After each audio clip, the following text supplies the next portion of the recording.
In this video, we are going to learn adaptive algorithms that conduct carrier recovery. In general, an adaptive system will adapt to a frequency Fc and a phase phi. So it will subtract Fc estimated and a phi estimated. And this error, the error vector, which is error as function of Fc and a function of theta, phi, will tune an adapter. Here's an adapter.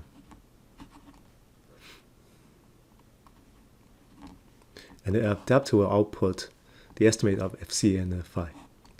This adapter is, the parameter of the adapter is determined by the differentiation of E over d phi and dE over dFc. Let's design a squared difference loop.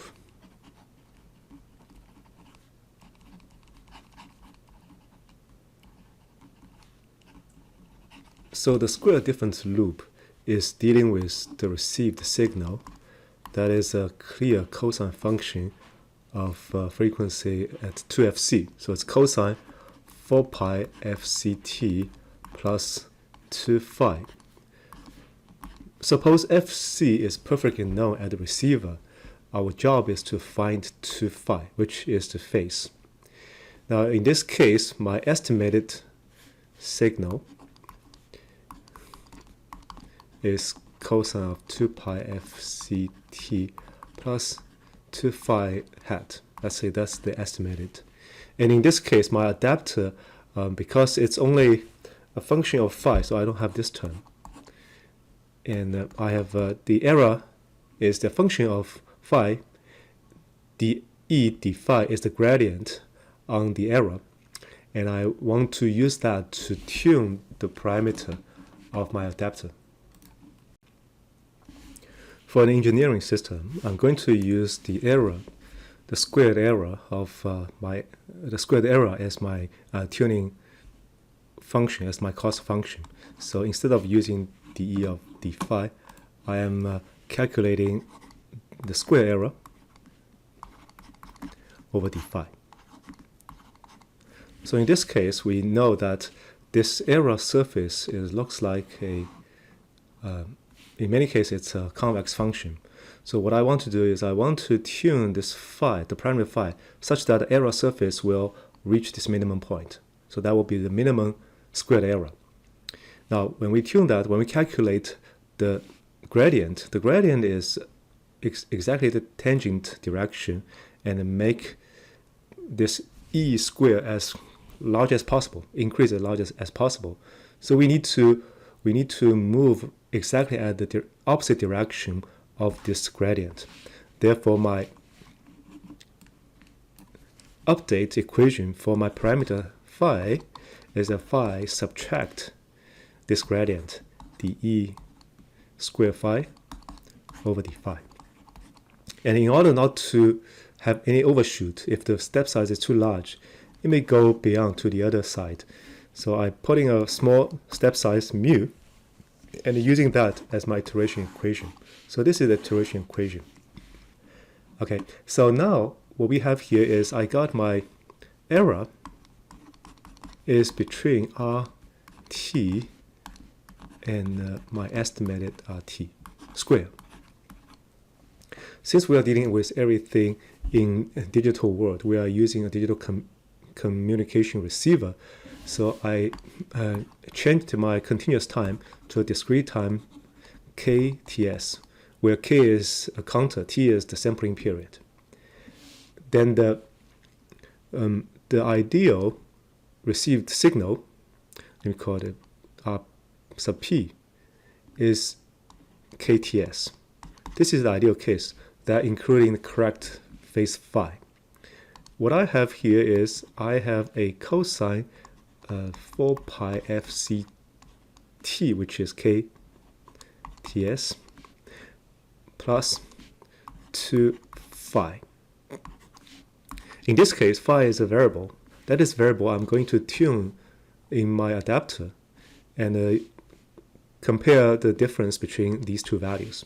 So the error message, or the squared error of a function of phi and a function of KTS is equal to RP of KTS subtract cosine 4 pi FC KTS plus 2 phi, where phi is a variable. In this case, it's a variable. Square.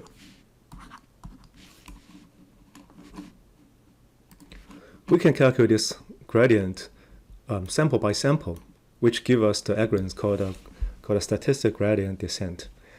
But we can also making an average. So we are calculating this the expected value of E squared as a function of phi KTS over d phi. Now the expectation, this expectation we can take as sample expectation, which is an average of the data of the previous data that I already have. So this can be written as an average, or I just keep it here, expectation of d E squared phi and kt of s over d phi. Okay, now when we're calculating this gradient is calculating it with respect to phi, and you will evaluate on this particular phi at time k. Therefore, my iteration is I'm going to iterate my parameters phi from the kth parameter at a kth time becomes a k plus 1th time. So it will change this iteration equation to this. So d E squared phi and KTS over d phi, where this gradient is evaluated when phi is equal to phi k. Okay, so we have here is my iteration equation that's written in the discrete domain. So we know now all we need to do is we need to find out how to calculate this gradient. And this gradient should be ready to calculate because, let me write out this again, that's E squared phi KTS differential over d phi, and this is equal to, I should put an expectation value here, or you can think that as an average over the previous n sample points. So when I calculate each E value, the differential here, which is equal to 2 E phi KTS times d E phi KTS over d phi. And then we plug in this error, which is given here, this error. So without square, it's just the difference between these two. So let me write out the error. This is equal to 2 times RP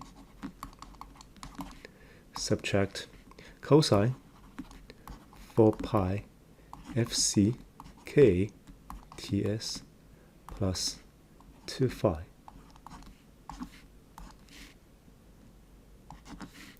times the second term is the differential term. So E is in this value, and we are looking at differential with respect to phi. Therefore, its cosine becomes negative sign. So we have negative become positive. It's sine 4 pi FCK TS plus 2 phi. And then it's phi. We have another 2. So we put this to the front of my equation, becomes 4. So it becomes that. This is my gradient that I calculated. Now you can put a 4 here, or you can, this is just constant. So you may define it's already absorbed in mu, so you don't have this 4. It's either way, it doesn't matter. So we can write out my iteration equation on my parameter phi, which is phi k plus 1 equal to phi k, subtract mu times exponential. Again, this is average. You can take average the previous n data points, times what I just calculated, rp kts, subtract cosine 4 pi fc kts plus 2 phi. Now, at this time, phi is evaluated at phi k. Therefore, I should plug in this as phi k. So I have a real value on that, and multiply this by sine of 4 pi fc kts plus 2 phi evaluated at time k. Again, got this, right? So here is my how we calculate the gradient, and if I'm using that in my program, after my iteration of this k, and k from 0, 1 to all the way go, and eventually, because I have this equation, it will push the error surface. It will push the error down to the minimum point of my error surface. In my case, the minimum squared error should be 0. Therefore, I should get exactly the same cosine 4 pi fc kts plus 2 phi. I should get exactly this value, which 2 pi is included. And again, because when I do the the error is between these two cosine. It's not between phi and phi hat, it's between these two cosine. So that part square should become 0, and then my estimated phi should approaching the actual phi. Lastly, I want to clarify how to treat this expectation. Now, the expectation, we can think that as the average sample value, which is average of previous n samples. So we are taking this, when we calculate the expectation, we can take this entire thing here, calculate as a batch, and then take the average. So in this case, I'm going to calculate kts, subtract cosine 4 pi fc kts plus 2 phi, evaluate at phi k. Okay, cosine times sine 4 pi fck ts plus 2 phi k. I also calculate k minus 1, rp k minus 1 ts, subtract cosine 4 pi fc k minus 1 ts plus 2 phi k minus 1 times sine 4 pi fc k minus 1 ts plus 2 phi k minus 1. Okay. So at this time, this phi is the parameter of the previous iteration, but I still have that number, so you're adding this in.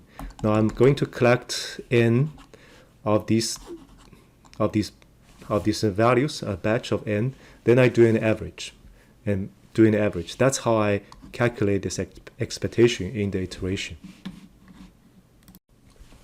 Now let's look at an example, a MATLAB example, to implement this squared difference loop. So here I'm taking a cosine function. So Ts is the sample period, and the carrier frequency is 100. I have a phase offset of negative 0.8. That is the phase offset I want to estimate. We have a very simple cosine function. So cosine 4 pi fct plus 2 phi offset. And suppose fc is known and phi offset is unknown. Take the sample algorithm step size, mu equal to 0.001. It's a relatively small number. And theta, this is my phi, okay, it's putting here theta. So theta is the value or the parameters I want to estimate. Initially, I have everything in my vector is I want to estimate theta across my time span, which is all the k values I have. So initially, all these values are 0. the first theta initialized as 2. Okay, I don't know, it's negative 0.8. I'm just guessing it's 2. And FL, here is my average. This is the expectation, is the sample average, and with sample equal to 25. So here is, this is just a, I'm create a value of 25 values, a vector of 25 values. Each value is 1 over 25. So that helps me to do that, to do the average. Okay, now next, the F0, which is my received carrier. Suppose it's perfectly aligned with transmit carrier FC. So carrier frequency is not an issue. I want to find the carrier phase. Okay, now from line 10 to line 14, this for loop is my iteration algorithm. So what we are going to do is going to take, this is what just calculated. That is the gradient. So gradient is RP subtract the cosine of 4 pi f c t, which is theta at k, plus 2 theta k, times sine 4 pi f c t k plus 2 theta of k. So this is the gradient we just calculated before. And then what we do here is, this is, I am doing a moving average. So I kind of pushing my value. Right now it's all 0. So I'm moving the top value out. The 0, 1 is moving out. And then we're putting this just calculated gradient in. So eventually I want to put 25 gradient is the previous 25 gradient. So I'm pushing, continue to pushing 1 out and putting the new data in. So Z, you can think that those are a batch of 25 gradients. And then I will update my parameter phi, in this case theta. So theta k plus 1 equal to theta k subtract mu times this. Now what I'm doing here is just simply an average. So here this is my average coefficient, which is, I'm doing a flip. It's on edge, but edge is all ones, so it doesn't matter. Just all these 1 over 25 multiply, this is a row vector multiplied by a column vectors, impose column vector, which are these 25 gradient. So what I did is doing the average. Okay, it's a matrix row vector times column vector, and I'm doing the average. Afterwards, after all these iterations, span the entire data point I have from 1 to the last data point. And then I'm going to plot theta value to see if theta, ideally, is approaching negative 0.8. That's the carrier offset that I want to estimate. So let's run it.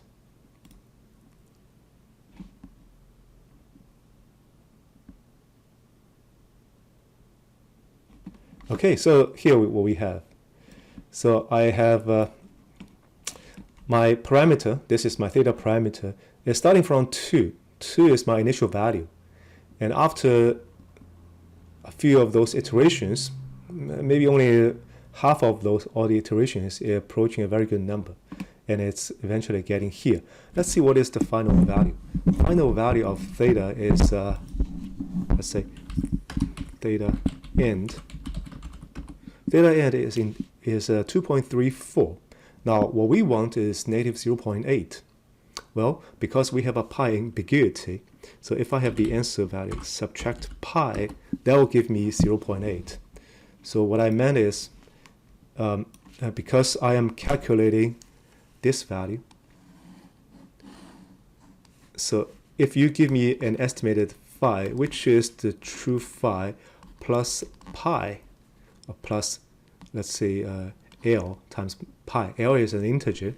That'll give me the same value. So I plug this in, cosine 4 pi fc plus 2 phi hat, subtract cosine, the true value, plus 2 phi. That will be 0 if this is true, right? It doesn't matter if I have this L pi. So I have ambiguity of L pi, and that's why when we check MATLAB output, indeed we have a pi ambiguity. Now let's using some other values. Let's say initial value, the first one starting from 0. I thought the phase is 0. There's no phase offset. And let's check the answer. So let me run this again.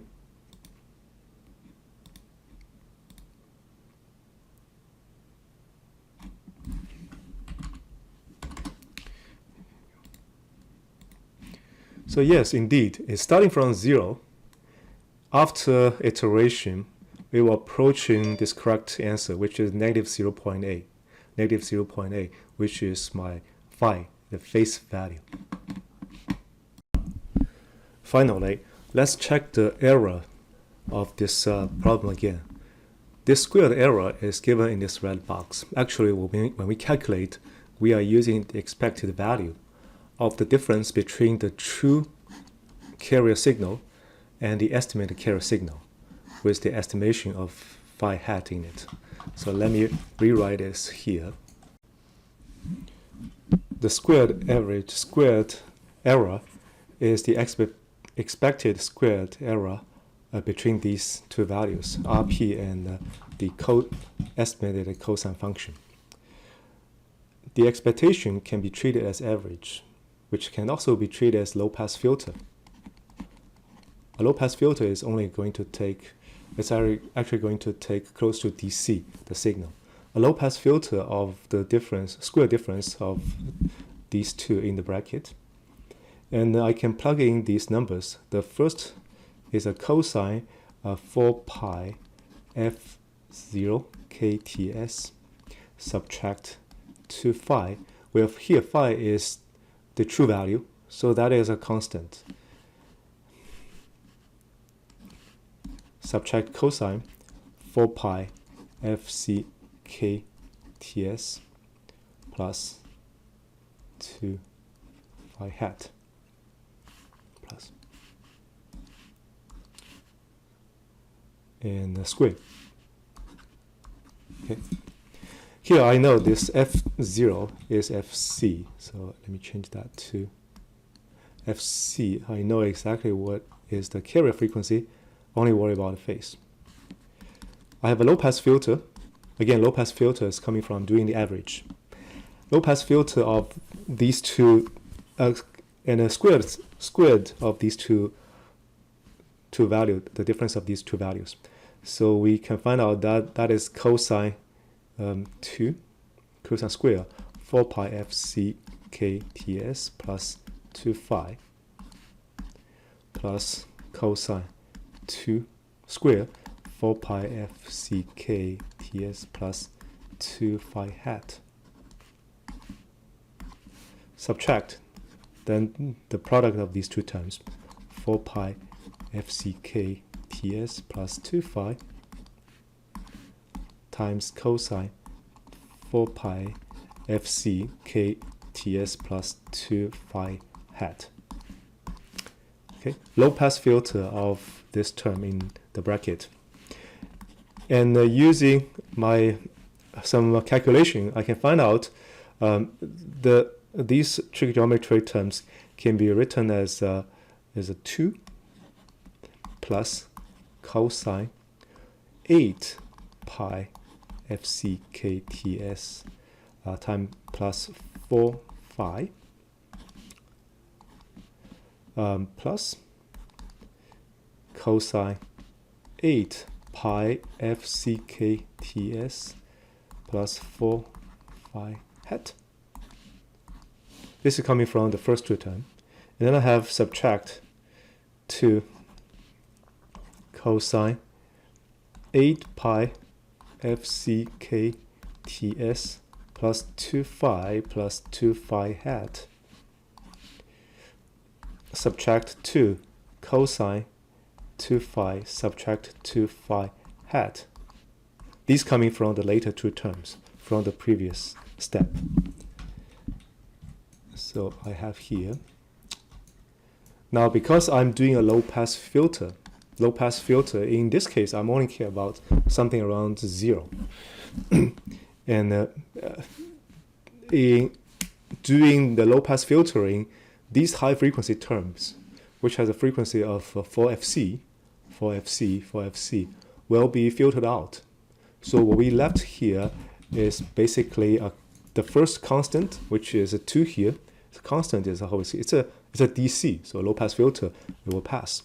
Subtract the last term here, which is 2 cosine 2 phi, subtract 2 phi hat. So this error as a function of phi hat, this error square approximately equal to 2 subtract 2 cosine 2 phi subtract 2 phi hat. Let me use MATLAB to check this error square. So we have phi is our negative 0.8, just one value. And I'm going to try phi hat. Phi hat is equal to 0. Let me give you a very small step size. To 10, for instance. And I want to calculate E square. Let me call E2. 2 subtract 2 times cosine phi subtract phi hat. 2 here. 2 times phi subtract 2 times phi hat. Okay, let me plot E2 with phi hat as its x-axis. So here what we have, this is what we have for the error, the squared error. So we can see the y-axis is the squared error, E square. The x-axis is phi hat. That's my estimated phi. So I'm just guessing from 0 all the way to a phase of 10. And you can see that this is my error surface. So the minimum point, I have multiple minimums. I don't have a global minimum. I have those local minimums at this point, at this point, at this point. Now here, at this point, my local minimum phi is pi subtract 0.8. Okay, so the first one is, because I have a 0.8 ambiguity, so the first one is pi subtract 0.8, which is 2.34. It's right here. And at this point here will be that at another pi. So 5.48 is around here, So indeed, what I calculate at this local minimum, those are the phi hat that equal to, these are the phi hat that equal to negative 0.8 plus L pi, where L is an integer, can be 0, positive negative 1, positive negative 2. Okay, so this kind of verify our answer that indeed using this error surface we can find all these phi hat, which in this case are all in these local minimums. As what we did before, we said the error surface is in the case of a convex vector, convex function, we have a local minimum here. We want to push this E square phi. When this point is, we're taking this as phi here, we get the minimum 0. But it's very ideal, and we don't really need a global minimum. In this case, I have a multiple local minimum. On each local minimum, actually gives me the best point, and the best point is taken at this value. So that kind of prove our algorithm. Indeed, we will find multiple answers. Multiple answers has an ambiguity of L pi, where L is an integer.